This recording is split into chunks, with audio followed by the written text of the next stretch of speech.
Buenas tardes a todas y a todos quienes nos acompañan en este foro importantísimo que organiza la Comisión Nacional de los Derechos Humanos y la Asociación Nacional de Doctores en Derechos y Colegio de Profesionistas AC. Agradezco la invitación al presidente de la propia Comisión Nacional de los Derechos Humanos y en particular a la doctora Ros Villanueva. Esta mesa necesariamente con una especie de reclamo que tengo que hacer de manera pública a la Cámara de Diputados para que se apresten en su revisión pronta y expedita de la minuta de el Senado de la República sobre la ley contra la tortura que les enviamos. Ciertamente, como dice el doctor Papillo, quien me antecedió en la palabra, fue una discusión de mucho tiempo, fue una discusión no fácil, fue una discusión donde tuvimos que lograr conjuntar voluntades políticas que nos permitieran atender nuestro compromiso vinculante con las dos convenciones, tanto la Interamericana como la de Naciones Unidas en la materia. Son pendientes que México tenía como Estado parte de estos dos tratados internacionales, pero sobre todo también tengo que destacar las recomendaciones expresas que desde el examen periódico universal nos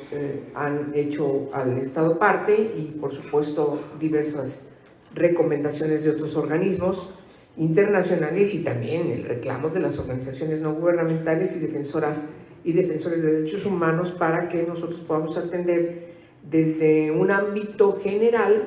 esta materia. De tal manera que previó una reforma a la Constitución para darnos la facultad al Congreso de la Unión para legislar en esta materia en el artículo 73, fracción 21, inciso A, de tal manera que hubiese una sola ley nacional donde se defina el tipo penal y las sanciones del tipo penal, cuando menos, como dice la Constitución. En este tema particular que se encomienda a esta mesa de trabajo, que tiene que ver con el Mecanismo Nacional de Prevención de la Tortura, yo tengo que mencionarles que fue una discusión también muy intensa para tratar de definir y remontar también a partir de la experiencia que la propia Comisión Nacional de los Derechos Humanos tiene de lo que se tendría que ver a la luz de las nuevas recomendaciones y de las nuevas exigencias de estas organizaciones y organismos que yo mencioné.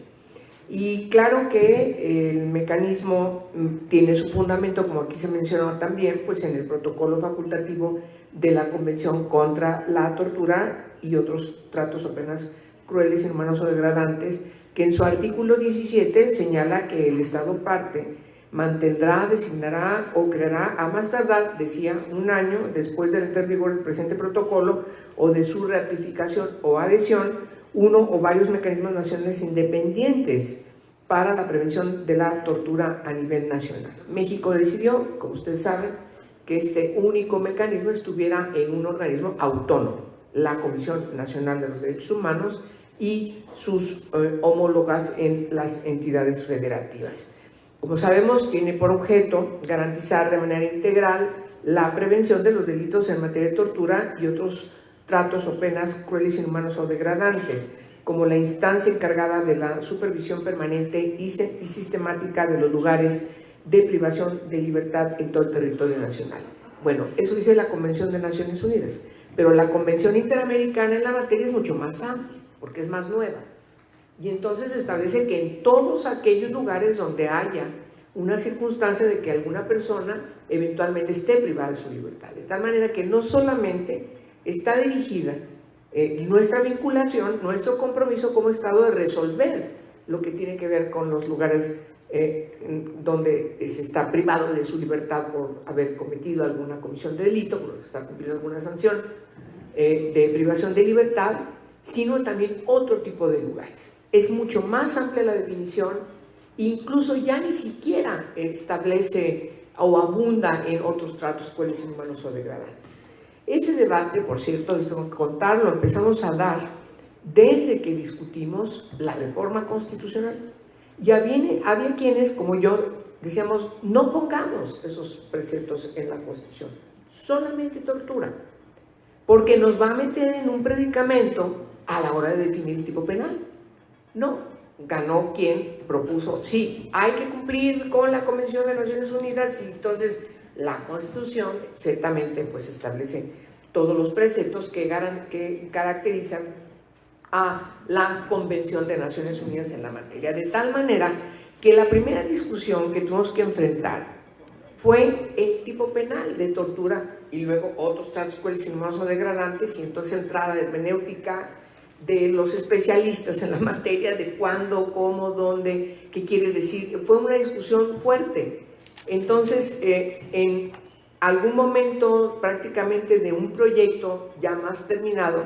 pues pedimos a Juan Méndez, el relator de Naciones Unidas contra la tortura, que recién había acabado de estar en México, se fue incluso en una situación compleja por parte de señalamientos del gobierno mexicano sobre algunos señalamientos y recomendaciones que hacía, pero a nosotros nos importaba mucho su opinión, porque entre las recomendaciones estaba también las que él como relator de Naciones Unidas había hecho a México. Y lo invitamos en el Senado de la República a discutir el proyecto de dictamen. Y claro que fue muy importante porque eso nos ayudó a resolver y sobre todo conocer que esta discusión no era solamente en México, es una discusión que se ha dado en otros países, en otras partes del mundo, a la hora de definir el tipo penal, a la hora de armonizar la Convención de Naciones Unidas. De tal manera que la minuta que tiene la Cámara de Diputados establece lo que los propios organismos internacionales le han señalado a México, y resolvimos juntos finalmente cómo queda el tipo penal. Y en el caso del Mecanismo Nacional de Prevención, definimos un consejo que tiene como encomienda garantizar su autonomía y especialización. Estará, por supuesto, ratificamos, adscrito a la Comisión Nacional de los Derechos Humanos, y decimos como un área independiente de las visitadurías que integran a la misma.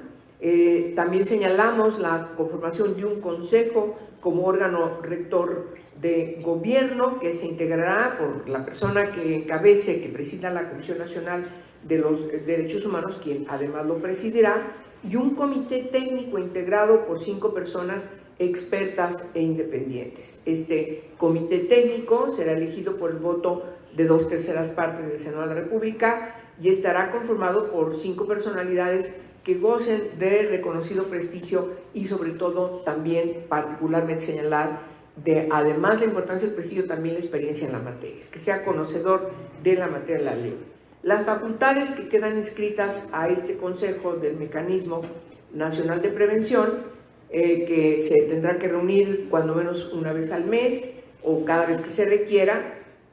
tendrá las siguientes facultades, entre otras, expedir las bases para el funcionamiento y organización del Mecanismo Nacional de Prevención, aprobar, por supuesto, su programa anual, los lineamientos de elaboración de los informes, aprobar el informe anual de actividades del propio mecanismo, emitir los lineamientos para reserva de la información de acuerdo a la Ley General de Transparencia y Acceso a la Información Pública, aprobar las propuestas de reforma, los reglamentos y demás normas que tengan que ver con esta materia, solicitar a la persona titular del mecanismo la apertura de expedientes de queja o la presentación de denuncias ante la autoridad correspondiente y las demás que derivan del protocolo facultativo de la Convención de Naciones Unidas. Las facultades del mecanismo, entre otras, menciono, además de elaborar los informes de supervisión, de seguimiento y los informes especiales, también acceder a la información estadística sobre el número de personas privadas de la libertad, su identidad, ubicación, el número de lugares de privación de libertad y su localización física. Además, acceder a toda la información sobre el trato y la situación de las personas privadas de la libertad, así como sobre las condiciones de su detención. Esto acorde al Registro Nacional de Personas detenidas, que también está establecida en la minuta del Senado.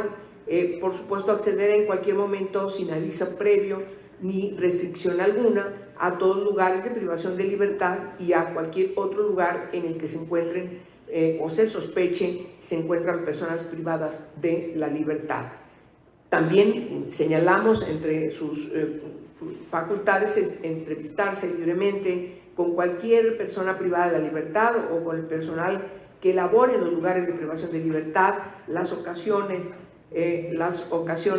que tenga que estar presente el mecanismo cuando se requiera por parte de que se esté siguiendo alguna situación concreta. Por supuesto, también acceder a toda la información relacionada con la condición jurídica de las personas que están privadas de su libertad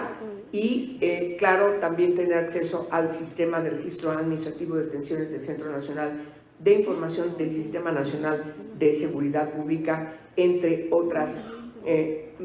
preceptos importantes que garantizan que este mecanismo sea un mecanismo abierto, transparente, que pueda dar una verificación, pueda tener una verificación de cómo está la situación, cómo está el avance, cómo vamos caminando hacia la eliminación de todas las formas de tortura que prevalecen todavía en algunos lugares por las mismas condiciones en que se encuentran las personas privadas de su libertad. Nos parece importante señalar que requerimos, además de que la Comisión Nacional de los Derechos Humanos tenga una relación también con las comisiones de derechos humanos a nivel local. Nos importa mucho, y así lo establecemos en esta minuta, que haya una coordinación efectiva, una coordinación realmente plausible con los organismos de derechos humanos de las entidades federativas para que el enfoque de esta ley única nacional, esta ley general, realmente cumpla con el objetivo de su creación y que deriva del mandato inscrito en la Constitución. Es decir, un solo enfoque, una sola manera de verificar, una sola manera de resolver, incluso una sola manera de resolver con lineamientos claros, precisos de la aplicación, por ejemplo, del protocolo de Estambul, donde sabemos, tenemos referencias indistintas respecto a su propia interpretación, dependiendo de la autoridad de que se trate. Nos parece muy importante orientar con lineamientos claros y precisos para que podamos tener una respuesta efectiva también contra este delito y como nación. No la forma como hoy lo hemos observado, que ha sido parte de las críticas que se ha cuestionado y que derivaron de esta insistencia de que el Congreso de la Unión pudiera impulsar estas reformas para que el Congreso permanente reformara la Constitución y tener una sola ley, y no 32, cada una en la entidad federativa que corresponda y la que existe a nivel federal, sino una sola ley general. De tal manera que ante ese reto nos parece que la discusión que se dio para tener estos mecanismos, y particularmente este mecanismo nacional contra la tortura en el marco de lo que pronto deberá ser esta ley, cuando se vote por la Cámara de Diputados y se publique en el Diario Oficial de la Federación, pues nos parece que habremos cumplido, cuando menos en la parte legislativa, de todas las recomendaciones que nos han hecho como Estado parte de estas convenciones, como parte del derecho internacional de los derechos humanos y sobre todo atender los reclamos que la propia sociedad le está haciendo al país para que este flagelo pueda caminar hacia la ruta de su erradicación. Muchas gracias por su atención.